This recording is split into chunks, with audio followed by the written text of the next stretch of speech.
नमस्ते प्यारे बच्चों। आज मैं आपको एक्सरसाइज 4.2 NCERT 12th क्लास का जो मैथ बुक है उसका क्वेश्चन नंबर 1 का सॉल्यूशन देने वाला हूँ। अगर वीडियो छोटा रहा तो क्वेश्चन नंबर 2 का भी सॉल्यूशन दे दूंगा। तो चलिए क्वेश्चन को पढ़ते हैं। सारणिकों के गुणधर्मों के प्रयोग से सिद्ध करें कि सारणिक x y z a b c x plus a y plus b z plus c equal to 0। दो साइड है, एक LHS साइड है और एक RHS साइड है। RHS में तो 0 ही है। अब 0 से सारणिक लाना थोड़ा डिफिकल्ट है, अत्यधिक डिफिकल्ट है। हमें चलना होगा LHS से। LHS में है x y z a b c x plus a y plus b z plus c. ये कहाँ है? LHS में। कह रहा भाई गुणधर्मों का प्रयोग करना है। किसका प्रयोग करना है? गुणधर्मों का प्रयोग करना है। तो एक बात आप लोग याद कर लीजिए कि जब भी आपको 0 प्रूव करने के लिए कहेगा तो 2 को रो बराबर कर लो, ना हो तो 2 को कॉलम बराबर कर लो, और अगर ये भी ना हो तो किसी रो या कॉलम का प्रत्येक अवयव को 0 बना दो। बात सुने कि नहीं सुने, क्या करना है? अगर 0 प्रूव करने के लिए कहे तो या तो 2 रो को बराबर कर दो या 2 कॉलम को बराबर कर दो या किसी रो या कॉलम का प्रत्येक एलिमेंट 0 कर दो। ठीक है, कर सकते हैं। देखिए, तो यहां हम प्रॉपर्टी यूज करते हैं। अच्छे से देखिएगा कैसे करते हैं। ये देखिए क्या है, C1 और ये क्या है, C2। अगर हम C1 में चेंजिंग करते हैं, ठीक है ना, C1 टेंस टू C1, जिसमें करेंगे उसी को पहले लिखेंगे, ठीक है, और इसमें प्लस C2 कर देंगे। अब देखो क्या हो रहा है, C1 में C2 को प्लस कर रहे हैं तो x plus a y plus b z plus c. फिर बच रहा है ए बी सी और x plus a y plus b z plus c. पक्का? अब यहां देखिए C1 और C3 ये दोनों बराबर है। मतलब ये हो रहा है कि भाई यहां C1 इक्वल टू C3 है, और जब सारणी में 2 रो या 2 कॉलम बराबर हो जाता है तो हम डायरेक्ट उसका वैल्यू क्या करते हैं, 0 लिखते हैं। यही हो गया आपका प्रूव्ड।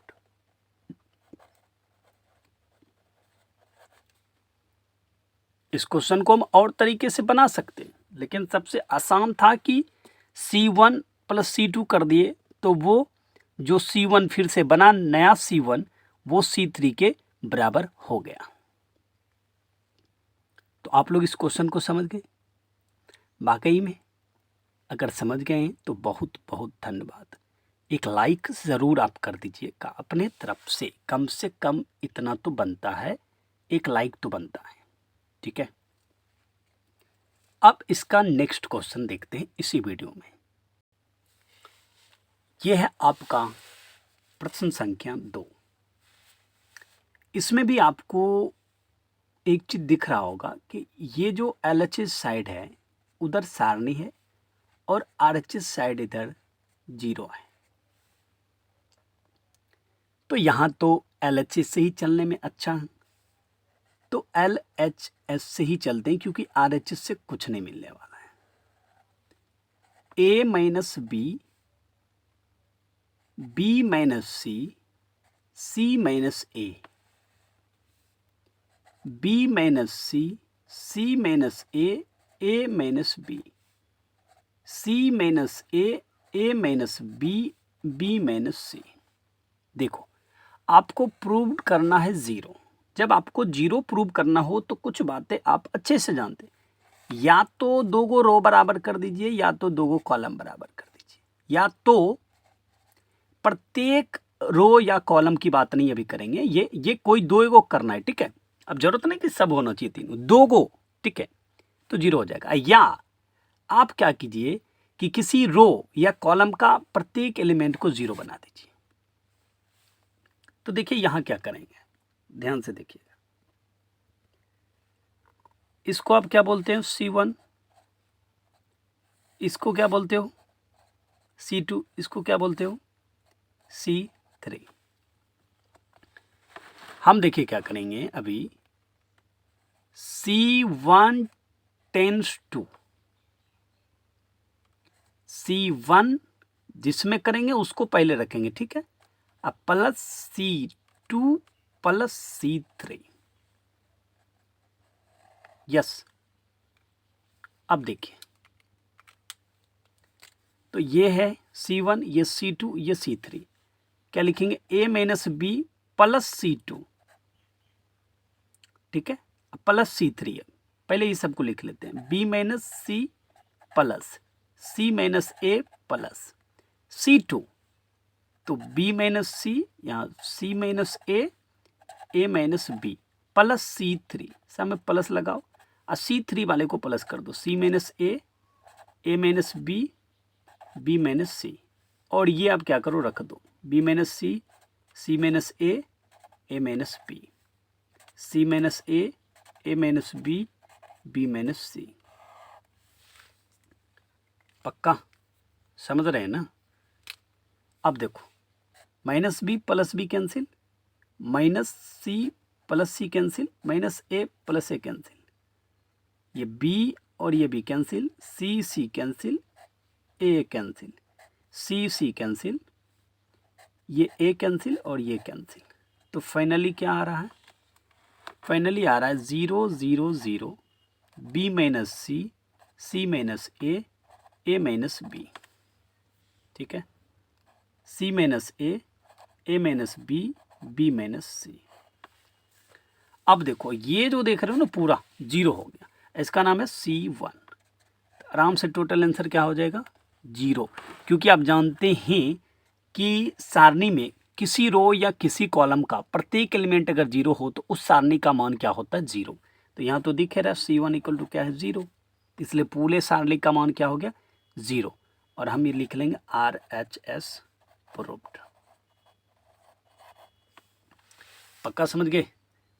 देखिए झूठ नहीं बोलना है, ठीक है, झूठ बोलने से कोई फायदा होने वाला नहीं है, जहाँ तक नुकसान ही हो जाएगा। अगर आप समझ गए होंगे तो बहुत बहुत धन्यवाद, ठीक है, पक्का, थैंक यू। चलिए हम नेक्स्ट क्वेश्चन लेते हैं। नेक्स्ट है 3 नंबर, वो कह रहा है 2 7 65 3 8 75 5 9 86, ठीक है, इक्वल टू 0। देखो ये साइड LHS है और ये साइड RHS है, तो RHS से तो चल ही नहीं सकते हो क्योंकि RHS में क्या है, अभी जीरो है। तो RHS से चलने से क्या फायदा, मुझे तो कोई फायदा नहीं दिख रहा है। नहीं, आपको अगर दिख रहा है तो बताइए, बट मुझे तो नहीं दिख रहा है, समझ रहे, हमें LHS से चलना चाहिए।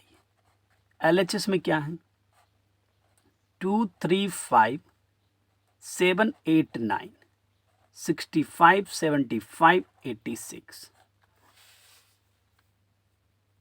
ओके। अब इस क्वेश्चन में क्या करना है भाई, बहुत ही आसान काम है, देखना क्या करना है, ठीक है, एकदम आसान है। यहाँ C3 में हम लोग चेंजिंग करेंगे, C3 टेंस टू C3 ही लिखेंगे, माइनस 9 इंटू C2। अब ये क्या है बताते हैं, ये जैसे है रहने दो, ये भी जैसे है रहने दो। C3 में क्या कर रहे हैं, C3 पहले लिख लो, 65 75 86 माइनस लगाओ, सब में माइनस लगा दी, 9 लिखो, 9 लिख लिए, इंटू लगाओ, इंटू लगाओ, C2 तो सामने वाले को सबको डालो, यहाँ डालोगे 7, यहाँ डालोगे 8, यहाँ डालोगे 9, ठीक है। अब क्या हो जाएगा, 2 3 5 7 8 9, 65 माइनस 9 इंटू 7 है, ठीक है, तो 63 हो जाएगा। 75 माइनस 9 इंटू 8 है, समझ रहे हैं ना, 9 इंटू 8 72 हो जाएगा 72। अब 86 माइनस 9 गुना 9 है, 9 में 81 होता है, लिख लिए।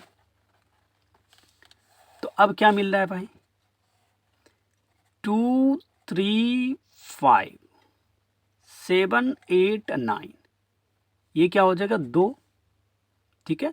75 में 72 खाओगे तो कितना हो जाएगा 3, 86 में 81 खाओगे तो कितना हो जाएगा 5। तो ये अब एक चीज आपको यहाँ मिला, ये और ये एज C1 और C3 ये दोनों क्या है भाई बराबर है, तो आंसर क्या हो जाएगा 0। तो C1 बराबर क्या है C3, ये RHS हो गया प्रूव्ड। क्योंकि जब भी कोई रो या कॉलम, ठीक है, रो के साथ या कॉलम के साथ बराबर हो जाता है, तो उस सारणी का मान क्या हो जाता है 0। उस सारणी का मान क्या हो जाता है 0। उस सारणी का मान क्या हो जाता है 0। पक्का समझ रहे हैं, झूठ बोले, देखिए झूठ नहीं बोलना है, क्योंकि झूठ बोलने से कोई फायदा भी नहीं होने वाला है। अगर फायदा होता तो सब आदमी झूठ बोलता, आज झूठ बोलोगे तो कल पछताओगे। ओके, तो ये 3 नंबर क्वेश्चन तक आप लोग समझ गए, वाकई सच में ना। चलो तो फिर हम नेक्स्ट क्वेश्चन भी देख लेते हैं। तो ये नेक्स्ट क्वेश्चन है 4 नंबर। यहां भी देखो ये LHS है और ये RHS है। RHS से चलोगे नहीं, बोलो क्यों, क्योंकि 0 है, उधर से चल के क्या करोगे, तो चलना होगा LHS से। LHS में है 1 1 1, फिर BC CA AB, फिर A bracket B plus C, B bracket C plus A, C bracket A plus B।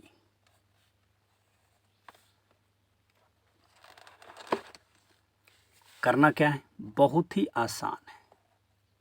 1 1 1 लिखो, BC लिखो, CA लिखो, AB लिखो। अब इसको अंदर भेज दो, AB फिर प्लस, फिर से अंदर भेज दो AC।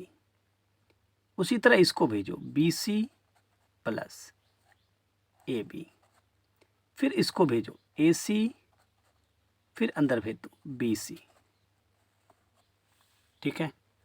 ओके, अब क्या करो कि C3 टेंस टू C3, जिसमें टेंस टू कर रहे हैं उसी को पहले लिखेंगे, ठीक है, C3 लिखेंगे प्लस C2। तो यहां ये जैसे है रहने दो इसको, और ये BC CA AB लिख दिए। C3 पहले लिख लो, AB plus AC, BC plus AB, AC plus BC, सब में प्लस लगाओ। और C2 को प्लस कर रहे हैं, तो C2 तो ये है ना, तो यहां प्लस करो BC CA AB, ठीक है। अब देखो 1 1 1 BC CA AB, जरा इसको सीधा करो, AB plus BC plus A सी। यहाँ भी सीधा कर लो, ए बी को पहले लिख लो, बी सी फिर लिख लो, फिर ए सी लिख लो।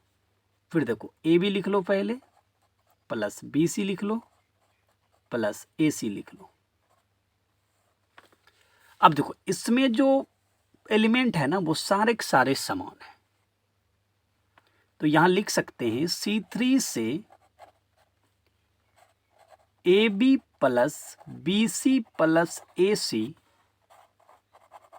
कॉमन लेने पर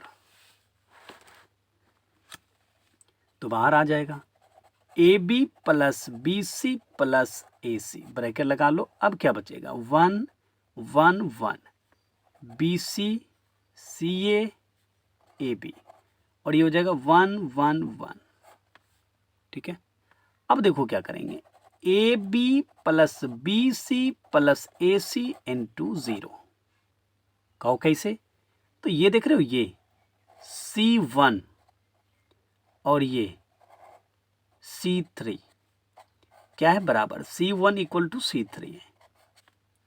और जब किसी सारणी में रो या कॉलम दोनों बराबर हो जाता है तो हम उस सारणी का मान को क्या लिख देते हैं 0, और ये पूरा से मल्टीप्लाई होगा तो क्या मिलेगा 0। तो ये हो गया RHS और आपका हो गया प्रूव्ड।